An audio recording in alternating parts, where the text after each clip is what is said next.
வணக்கம். இப்போது ரசப்பொடி எப்படி செய்யலான்னு பார்க்கலாம். பாருங்கள், தனியா ஒரு 3 ஸ்பூன் தனியா, ஒரு 1 ஸ்பூன் சீரகம், 1 ஸ்பூன் மிளகு, 1/2 ஸ்பூன் வெந்தயம், 1/2 ஸ்பூன் கடுகு, காரத்துக்கு ஏற்ற மாதிரி 2 காஞ்ச மிளகாய் போட்டிருக்கேன், கொஞ்சம் கருவேப்பிலை, கொஞ்சம் பெருங்காயம் போட்டு இப்போ நான் கொஞ்சமாக குவான்டிட்டி செய்ய போகிறேன். ஆனால் நீங்கள் நிறைய வேணும் செஞ்சிங்கன்னா 3 மாதத்துக்கு கூட வச்சுக்கலாம்.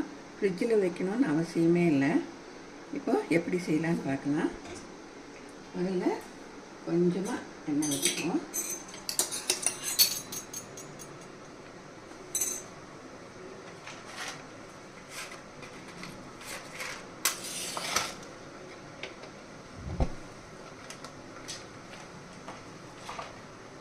முதல்ல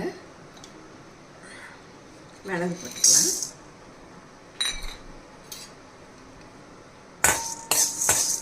மிளகு வெடிக்கிற வரையும் வறுத்துப்போம். நிறைய எண்ணெய் விட வேண்டாம், கொஞ்சம் எண்ணெய் விட்டால் போதும்.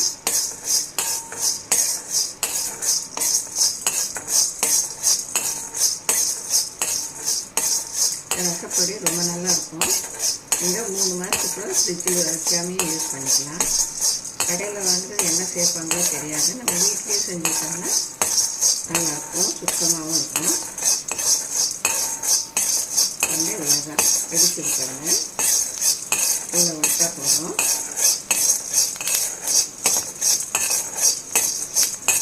எல்லோரும் கடலைப்பருப்பு இல்லாட்டி துவரம்பருப்பு போடுவாங்க, அது கெட்டி பிடிக்கும். இது மைசூர் ரசங்கிறதுனால தெளிவாக இருக்கும். அதனால் நம்ம கடலைப்பருப்பு துவரம்பருப்பு தேவையில்லை. பாருங்க, நல்லா வெடிச்சிருக்காங்க. அவ்வளோதான். தனித்தனியாக வறுத்துக்கணும்.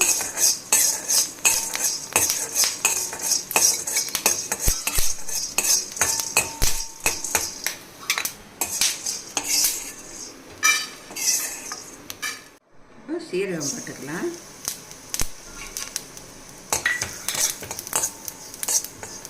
அடுப்பை கொஞ்சம் சிம்மில் வச்சுக்கோங்க, இல்லாட்டி தீஞ்சு போகும்.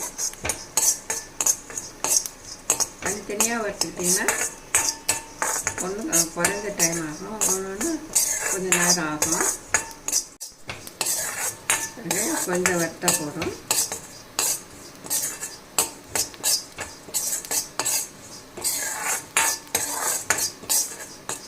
அவ்வளோதான்.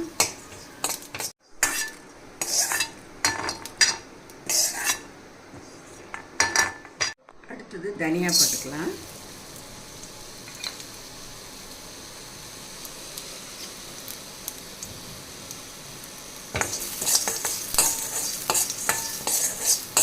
சிம்மில் வச்சா வறுத்துக்கோங்க, தீ விட்டுறாதீங்க, பார்த்து வறுத்துக்கோங்க.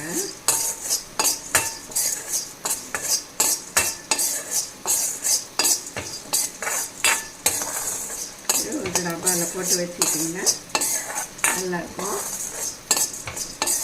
3 மாதத்துக்கு கெடாமல் இருக்கும். ஃப்ரிட்ஜில் வைக்கணும்னா 6 மாதத்துக்கு வச்சுக்கலாம். நீங்கள் நிறைய செஞ்சு வச்சுக்கலாம். நான் எங்கள் வீட்டில் கொஞ்சம் பேர் இருக்கிறதுனால கொஞ்சமாக செஞ்சு காட்டுறேன் உங்களுக்கு.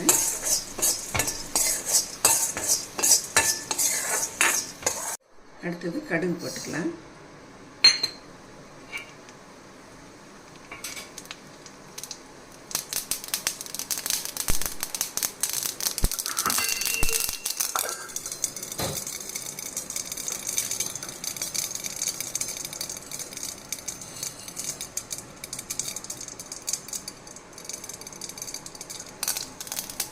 அடுத்தது கொஞ்சம் வெந்தயம் விட்டுக்கலாம்.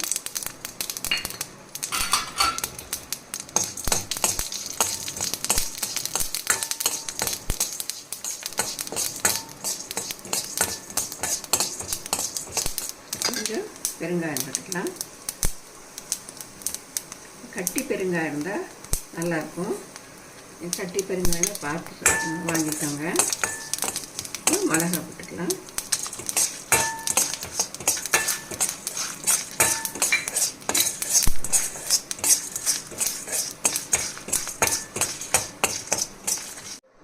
கருவேப்பிலை எண்ணெய் விடாமல் வெறும் வாணலியில் வறுத்துப்போம். இந்த வெயில் இருந்தால் வெயிலே வறுத்துக்கலாம், இல்லை வாணலியில் வறுத்துக்கலாம், உங்கள் இஷ்டம்.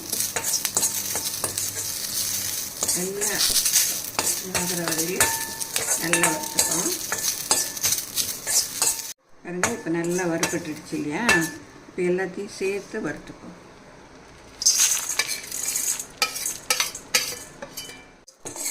எல்லாத்தையும் சேர்த்து அப்போ தான் கடுகு வெந்தயம் எல்லாம் ஒன்றா சேரும். இதெல்லாம் சேர்த்து வறுத்துப்போம். அவ்வளோதான். நல்லா ஆறின பின்னாடி மிக்சியில் போட்டு எடுத்துக்கலாம். மிக்சியில் அரைச்சி பாருங்கள், குறைன்னு அரைச்சிட்டு வந்திருக்கேன். ரொம்ப நைஸாக அரைச்சிடாதீங்க, நல்லா இருக்காது. இது மாதிரி குறைன்னு அரைச்சி செய்யுங்க. செஞ்சு பார்த்துட்டு கமெண்ட்ஸில் சொல்லுங்கள். லைக் பண்ணுங்கள், ஷேர் பண்ணுங்கள், சப்ஸ்கிரைப் பண்ணுங்கள். பார்த்ததுக்கு ரொம்ப நன்றி. வணக்கம்.